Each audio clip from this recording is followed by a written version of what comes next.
Hi, this is Mike from the Always Podcast. Welcome you into our Gamehole Con 2024 recordings. We greatly appreciate your listening ears. So we hope you dive in and enjoy a couple of these pieces that we've had an opportunity to record live at Gamehole Con. So that said, let's hit it.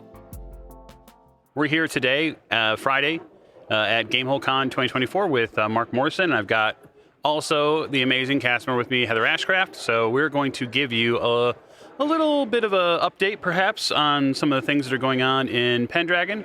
And also, I have some questions, some very burning questions when it comes to horror on the Orient Express, which I know Mark will be hopefully able to answer. So before we get completely started, Mark, why don't you give us your CV, your litany of the amazing things that you've done in the recent era? Oh, well, the problem with the recent era is that I'm a mediocre old one, so I go way back. So we're sitting here at Gamehole, and the first convention that I went to run Cthulhu was in 1984. Oh, wow. And I wrote a scenario about my share house, which was falling apart, called The Cracked and Crooked Manse. And wow. I arrived, and thought, okay, right, I'm ready to run this game. And they said, there you are, Mark, you have 3 teams at 12 o'clock. And I went, no, I don't. Cancel those. Grabbed all my friends and said, hey, everyone, I'm going to show you this game called Cthulhu. You're going to play it because you're running it tomorrow.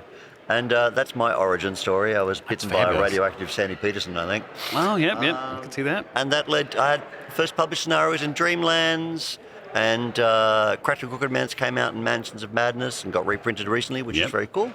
But the magnum opus, I had a brilliant friend called Jeff Gillen who really liked trains. And we wanted to do a European source book. And so we said to Lynn Willis, myself and Christian Lemon in France, hey, can we do a European source book? And Lynn said, no, but I really want an adventure set on the Orient Express. And I went, my friend Jeff really knows about trains and he's a screenwriter. And we got all of our Australian friends, some of which were the people that were running that scenario with me right through the 80s. We had a big convention scene, which is why it's really nice to sit here at Gamehole. And you're talking about the game you ran yesterday, the Troll Lords, Castles and Crusades. Yes. Conventions are just the lifeblood of energy and playtesting. So they're really great training grounds. So the Orient Express happened, and now I've returned to the fold at Chaosium, and even got to do my French Revolution book, Reign of Terror, to tell a mystery secret chapter of the Orient Express story. Yeah, it's fabulous. So as listeners of the show will know, we spent many years playing horror on the Orient Express. We tried to give it its due. I think we did. I think we had a great experience. Absolutely. Nailed it. And I think when it comes to campaigns, I think that there are some poignant moments inside horror on the Orient Express that are not to be missed as a player. So if you have the opportunity to get into a game and to experience that campaign, whether it's the opener, which many times is about a very special hat, we'll just say that, or it's Reign of Terror as the interlude that can be woven in. Great experiences, I think. So what I see in front of me here, though, on the table is perhaps some things about Pendragon. And one of the questions I want to ask you, which I've sort of crowdsource this question. I think it's going to be rather interesting for you. Sell me on playing Pendragon. Certainly. It's my favorite role-playing game. Play it. Nailed it. It could be as simple as that. I'm going to circle back to Jeff Gillen because I would visit him on the central coast of New South Wales, and there would be only just the 2 of us and Penny, and so he would run Pendragon for me as a game that could work for 1 player. And I fell in love with it because Pendragon is a game about a story we've literally been telling for 1,000. In fact, if you include Geoffrey of Monmouth, like 1,500 years, about the notion of this leader who rises from darkness and brings light. So there's this rich amount of story. And the way the brilliant and sadly Miss Greg Stafford built a game around that, which is built on passion. And you talked about poignancy as well. So it's a game like no other for putting you in a moment that really matters and you really want to do the right thing, the noble thing, because you are King Arthur in a way as his knight. So he is only as good as king as his knights are. So And the problem with knights is that it's very hard for them to do the right thing because they're like, medieval frat boys and frat girls. They're riding around on Ferraris, Chargers, and we'll get glory. So the game does this really nice balancing act between I want to do the right thing, but I have personality traits. I want to be energetic, but I'm a bit lazy. I should be temperate at the feast, but man, that wine looks really good. You talking about me last night? Oh, yeah, there you man. go. Yeah, the photos are available at a reasonable price. I must forgive him, but I must have vengeance. Right. And so there's all these dials and levers, and so every story matters in a way that no other game with swords and armor does. Like, I love D&D, but that's these days it's kind of wacky cartoon hour, which is a nice thing to do. But when you play Pendragon, you really want to be noble and right. So I could sell you for the next half hour on Pendragon, or I could just go back and explain the part where it's my favorite game and you should play it. Sure. No, I think it's a good answer. I think you're right that a lot of us have absorbed the Arthurian media that has been presented, right? So whether it's books or it's the Excalibur movie that everyone loves, rightly so, or whether it's the newer stuff, the Green Knight, etc., that are sort of tangents or different portions of a Arthurian type story. Can I throw one in? You can. The Bright Sword by Lev Grossman. Okay. It's just come out, been published. A superb book. Just unbelievably great. Okay. So it's a retelling, but like for now. Mm-hmm. So it's really up to date, and the way we think now and want to act, it's a tremendous revision. And drink the irony of this, Sunday at 1:00, I finished my Pendragon game. He's talking at the Madison Library at 1:30. Oh, that's wild. What are the odds? I love this. So that is actually a really excellent dovetail into the next question I have, which is, all right, traditionally in the media that we've seen Arthurian tales, knights in armor going about and doing quests or all sorts of set challenges in front of them.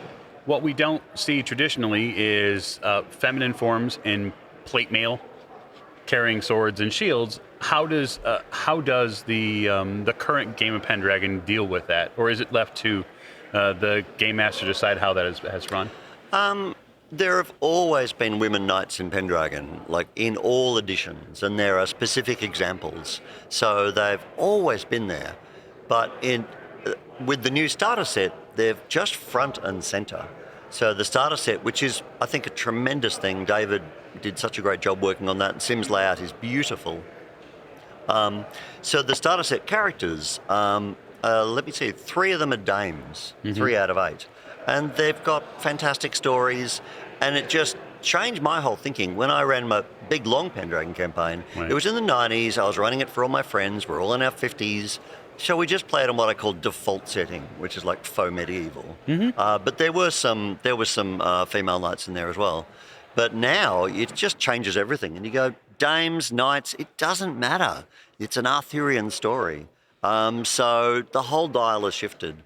And it's delightful for me now to, when I write about player knights, that it's always they.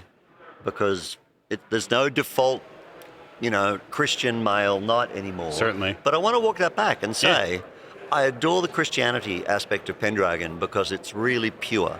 It's really about noble ideal and mercy and just.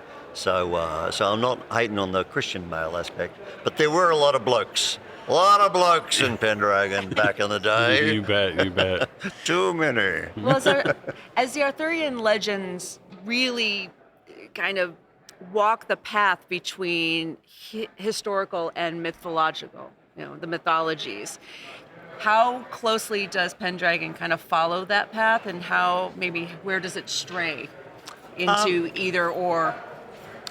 Well, there's a wonderful expression that came out of Glorantha by Greg Stafford, because with RuneQuest Glorantha, we get a little stressed because so how do we understand all this? And Greg said, your Glorantha may vary, meaning it's yours now. Like if it's got, Mostali steam engines, fill your boots. That's fine. And that is transferred. Your Pendragon may vary. So those things are in the matter of Britain.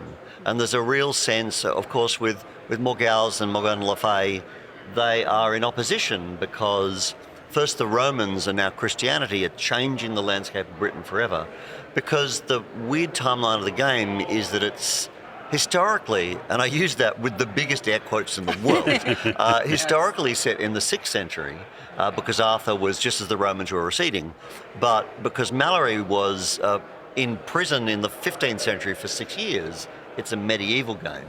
So these things all mash together. So there's a sense that Arthur's arrival is the piece we need, but it's pushing back older ways and older folks. So there's a tension there. But also your mileage may vary. You can be doing grim 100 Years War style stories that are just about the military action, or you can be absolutely off in fairy. And I like that juxtaposition. And it's really well represented in the starter set, because there's characters like, I want to be a knight and get glory. And then you've got Dame Tamura, who serves Vivienne de l'Arc, who's the French lady of the lake, because there are so many ladies and so many lakes. So all those things fit in the story, and it's a delight to weave them in. And what I also try to do at the table is players will bring their idea of King Arthur stories, and you play into that. So if someone says, I want to make a folklore, what's in the woods? Oh, we're doing that kind of story. I will play that up. Yeah. So it really is open to the interpretation of the team or the group playing. They can go in all of these different directions. If you're a history buff like I am, I love diving into research, but I also love the mythologies and the tall tales. I mean, Arthurian legend has always been fun to read because you get both sides at the same time. So both sides of the brain are all like a buzz. And also, like, it's the women coming along, like Mary Stuart, writing and bringing... Like, Mallory didn't spend a lot of time understanding Morgana. Like, it was not his, not his strong suit. Good one, Tomo. There's so many stories to tell, yeah. Okay. So you have a couple of selections, it seems, here on the table. If you could perhaps preview them a little bit for us. What do we have here? Let's talk about the beginnings, because just recently these were part of the brand new community content program, the Companions of Arthur.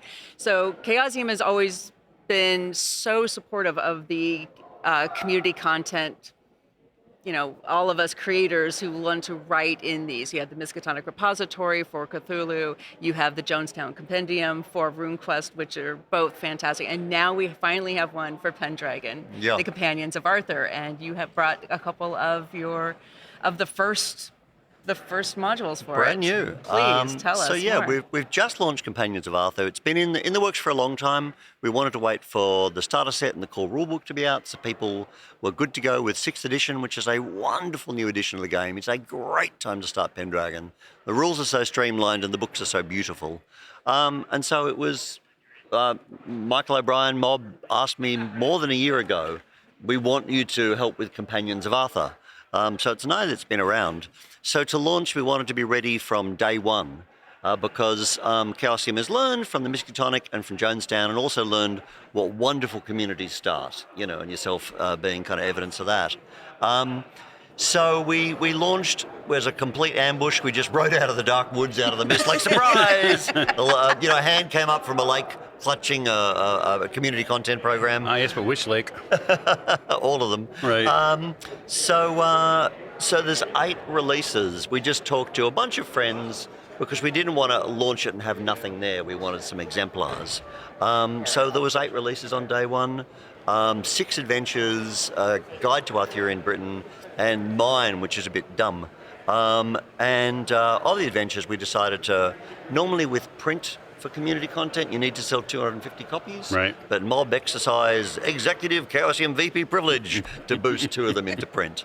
And so this one, The Adventure of the Craven Knight, is a great adventure about a knight that just won't fight you, because it's the only way he can be killed is actually if he fights. So he's like hiding from everyone. And this has got a lot of weird fairy mythology things going on, because you've got to do strange things to get to him.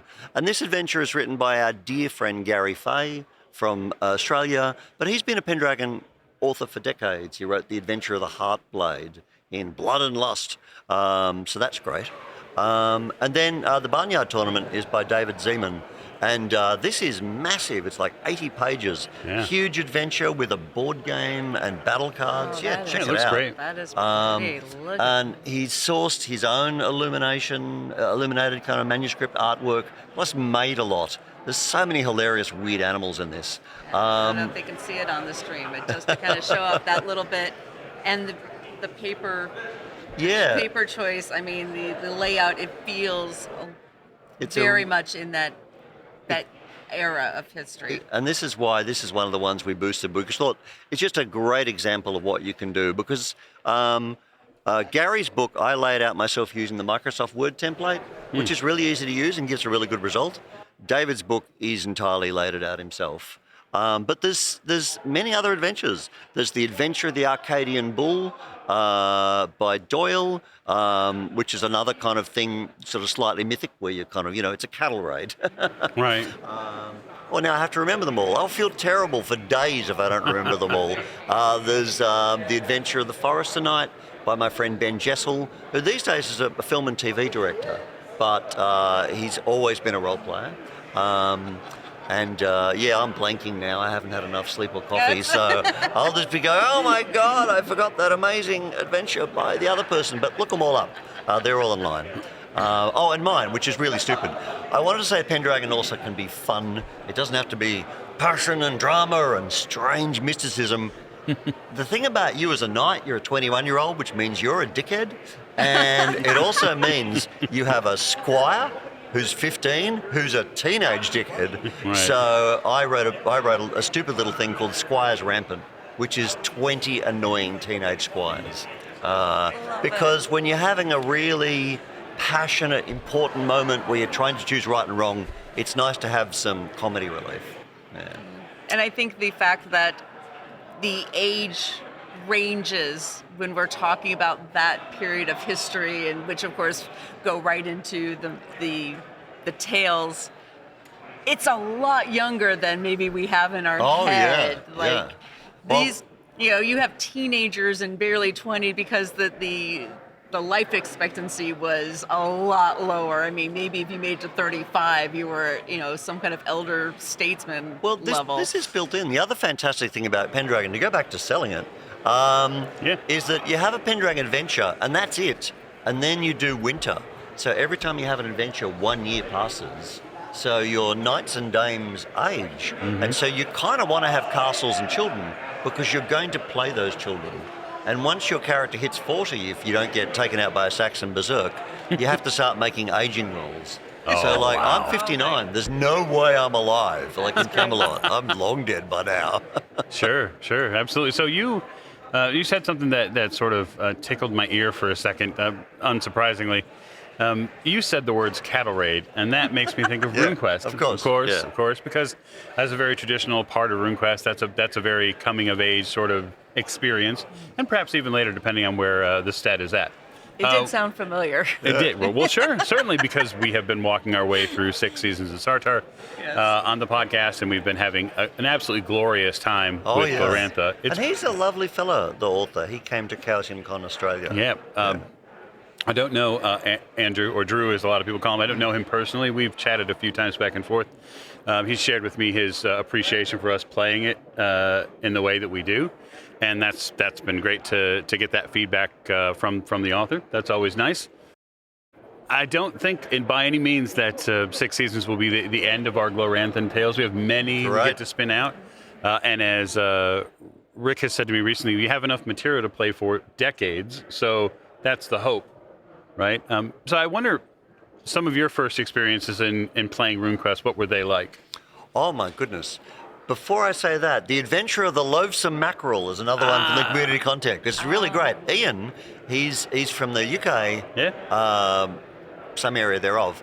He's huge on folk music, and he likes to take old folk songs, in this case an old Scottish folk song from, I think, 19th century, and make a Pendragon scenario of it.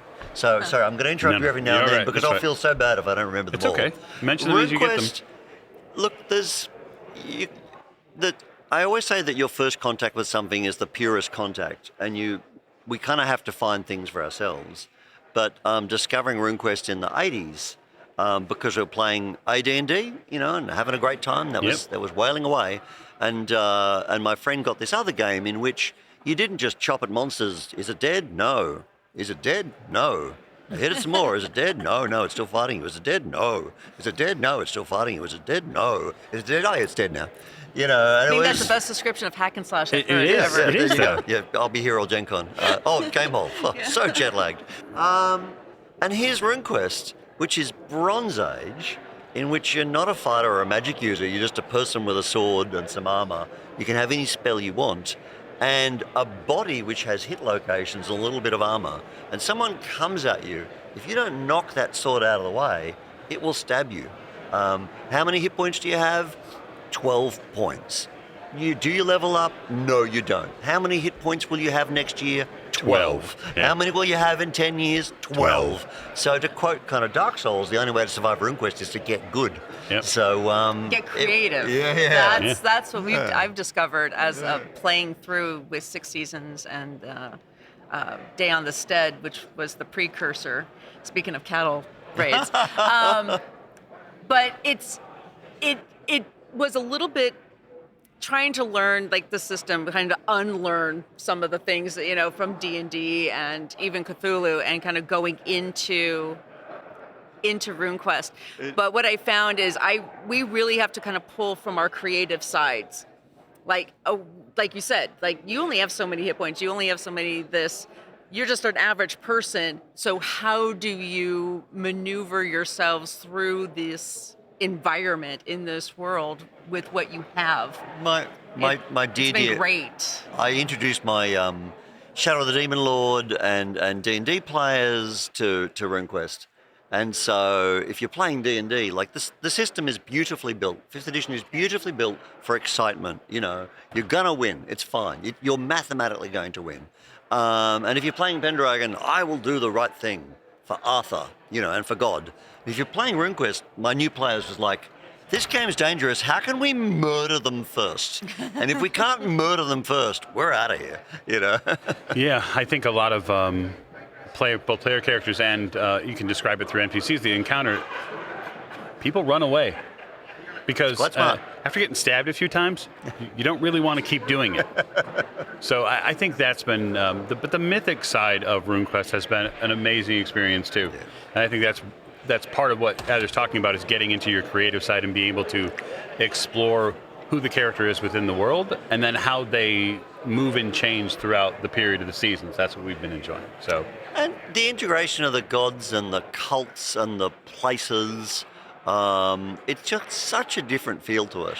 And I ran through all the stories in the Game Masters pack, which is a tremendous mini campaign. Yep. And it really did build up to this kind of grand moment.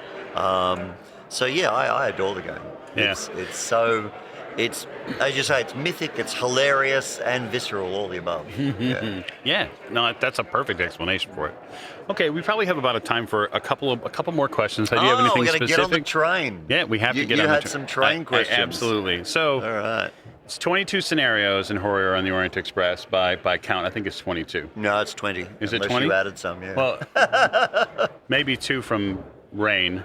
Maybe that's... Oh, well.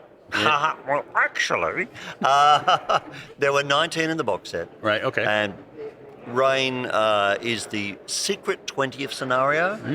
And that came about as a backer award for Gen Con. Yeah. That 4 people in the Kickstarter paid $3,000 total to have a game with me. $750 each. I mean, they got the box set as well. So no pressure. I mean, I wasn't getting the money, but hey, this game is worth $3,000. So I wrote to them and said, well, do you want a new scenario set on the train? Because it was going to be a secret scenario that only I would run and no one would ever know about. And I would print 4 copies, and we 5 would be the only one that would have it. And I said, well, do you want a train scenario, or do you want something from the secret history? And everyone said, secret history, because we'd already had the idea in Orient Express of scenario flashbacks. So instead of reading a handout, you play the scenario in the handout. Mm-hmm. And there had been a pivotal moment from Paris, from the French Revolution, that's always been in the campaign. Christian Lamon put it in there. And I thought I could tell that story. But the problem with that story is you absolutely know how it ends, and it has to end that way. But I ran it. They loved it. At Gen Con, they actually have the old Pullman cars in the Crown Hotel. Yep. So we ran it in a train carriage. Oh, man. At Gen That's Con on a amazing. Friday night. And there was a moment where the whole thing started shaking. And my monkey brain said, oh, the train's leaving the station. And then I went, no, it's not, Mark. It is welded into a hotel. What the hell is going on? It's because, you know, all those Harley riders go around Gen Con? Yeah. It's like about 30 Harleys had gone through the tunnel and shaken the train.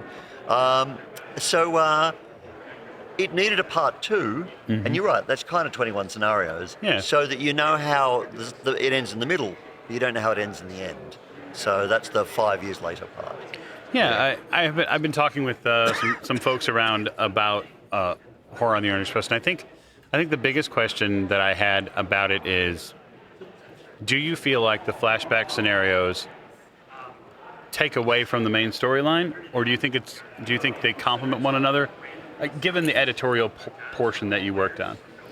I adore them all, and I think if you run a 20 scenario campaign, you just really have to love it, and everyone has to be in for that, and you have to be kind of stable in your life in a way that you know you're going to keep meeting.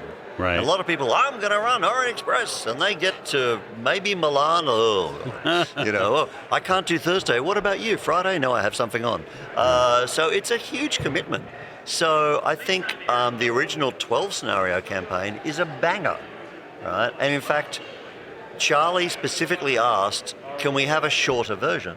So I wrote a plot alternate that you can put in, decide for yourself in the very first scenario, and you don't have to decide which way you've gone, and that will take 3 scenarios off the back end. So there's like a short, a regular, and then the extended mix.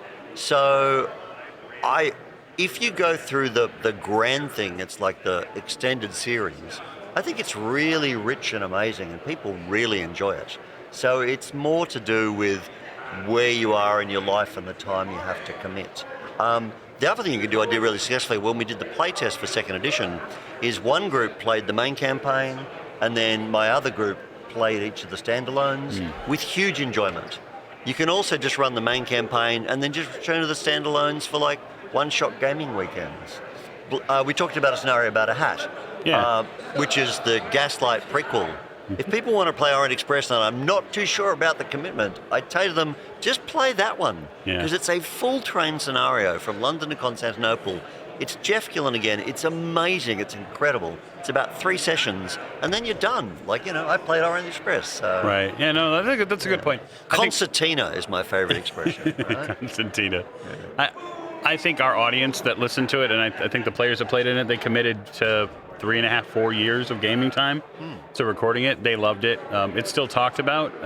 I'd probably run it again. Different group of players, probably not recorded, change some things, maybe tailor it a little bit more. We hit almost every scenario. We didn't do every single one, but we hit the chunk that I thought was the best way to tell the story and keep it cohesive. So, and there's certainly the editorial notion in with that box set was there are all these other eras in which to play Cthulhu. So we didn't want to add any more length to the 1920 scenario because it's long enough. Yes. So we actually put one in as a kind of a surprise scenario. It's a really great one. So you don't have to have it, but it's like there as an option. So we thought, we do flashbacks, let's have a Gaslight scenario and a Dark Ages scenario and a Cthulhu Invictus scenario and French Revolution scenario and a Dreamland scenario and a modern scenario. So it's all these eras. So you can skip them out if you want to. And it does get a little front-loaded. A lot happens between London and Italy. And there's almost too many switches away from the main plot there. But a lot of that's to do with what you know in the story when you know it.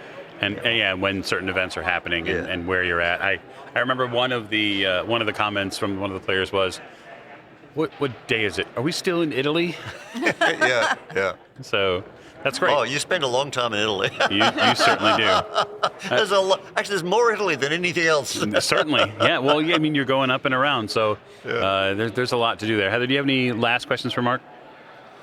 Really, I would love to know what's coming down the pipeline for for Pendragon. What is maybe a little bit of something maybe hasn't been announced yet, or what's in the works? What can folks who want to get into Pendragon can expect? Certainly. Well, you can get into Pendragon right now with the starter set, the core rulebook, and Companions of Arthur. And the launch of Companions of Arthur has doubled the amount of playable material. Wow. So that's tremendous. Coming down the line very soon would be the Game Master's Handbook, which fills in the other half of... I don't know exact list of contents, but kind of more about your hunting and your feasting and different cultures. And then there'll be the Nobles book, and that's more to do with your castles and your lands. And then there'll be a GM's pack, which will have your screen and some more kind of play aids. Beyond that, we're working on when I say we, I mean David and his team. That's not me, because I'm working on something else. There will be the Great Pendragon campaign, which is, we talk about Orient Express. Yeah. It's not the greatest campaign of all time. The Great Pendragon campaign is. Okay. Because that's like 100 years of this tremendous story. So that will be coming out again. So people can play their way through that. But the great thing with Pendragon is, even though we have 6th edition, it's superb, so little has changed. You can play any Pendragon scenario from the last 40 years. You can grab the Great Pendragon campaign, it's already in print. Mm-hmm. So it's like Arthur's the once and future king, so Pendragon's the once and future game. Like, just play it. It works all together, yeah. So I'm going to jump from that to back to RuneQuest real quick. This past spring at Chaosium Con, Home of the Bold was run for the first time in I think it was like almost 30 years. Yeah. Mike and I were lucky enough to be part of that. It was an absolutely incredible experience, and being part of our 6 Seasons in Sartar campaign cast, and then jumping into Home of the Bold. The immersiveness was just phenomenal, and we saw that, of course, the team won the most recent accolades from Chaosium, which was absolutely well-deserved. Is there a possibility that we will see some more of the freeform coming back into maybe the conventions that Chaosium will be attending over the next few years? I know that HPL HS ran the freeform at Gen Con for the first time, so that was exciting to see them bring all their showmanship. Because the HPL HS, I don't know if you know their backstory, but they began as playing Cthulhu live action. So they almost never played at a table. They were all these kind of drama students and college students and prop makers, and they would just run around Denver, Colorado, occasionally being... The H.P. Lovecraft Historical Society origin story is that Sean Branney was being frisked up against a police car, right? Because he'd been running with some kind of long arm chasing a guy in a fish suit, like along a beach. It's like, what are you doing? And he had his hands on the car and said, what are you doing? And he said, we're part of a reenactment group, the H.P. Lovecraft Historical Society. And it got him away. So hopefully they'll bring that forward. I'm not a freeform expert, so I'd love to answer your question, but I don't know. I think there was another one, but I'm a bit blank. But I'll also level with you. I like the table. I like the dice. I like sitting. I like the story in my head. If I have to walk and move around a room, I find it hard, so wrong person to ask. Sorry, Heather, but I'm glad you liked it. Yeah. No, I know Mike and I, we did many years separately and together. We have a lot of basis in live action events. Oh, yeah. So seeing the freeform kind of come to life this past spring and the success that brought. I know there was a Cthulhu-based LARP that was done at Chaosium Con as well. I think live action is coming back into popularity, and I would love to see, can you imagine a Pendragon-based live action game? There was. Absolutely. This is going back to Australia in the 80s. Love to see more. We, in Australia, we called them freeforms. Okay. That was our name. And Morgana Cowling, who styled herself, Morgana Le Fay, she wrote a book called The Freeform Book, which was one of the earliest books about this kind of multi-character, walk-around gaming. So, it may return. Not my expertise. Let's hope. Fingers are crossed. That's a fantastic tease to end on. So thanks so much, everybody, for joining us. Thanks you, Mark, for joining us. I'm happy to Thank have you. you on Yes, the show. thank you. Be nice. And we will talk to you very soon. And good luck in your games. Oh, don't wish me luck. Wish them. All of them. Thank you.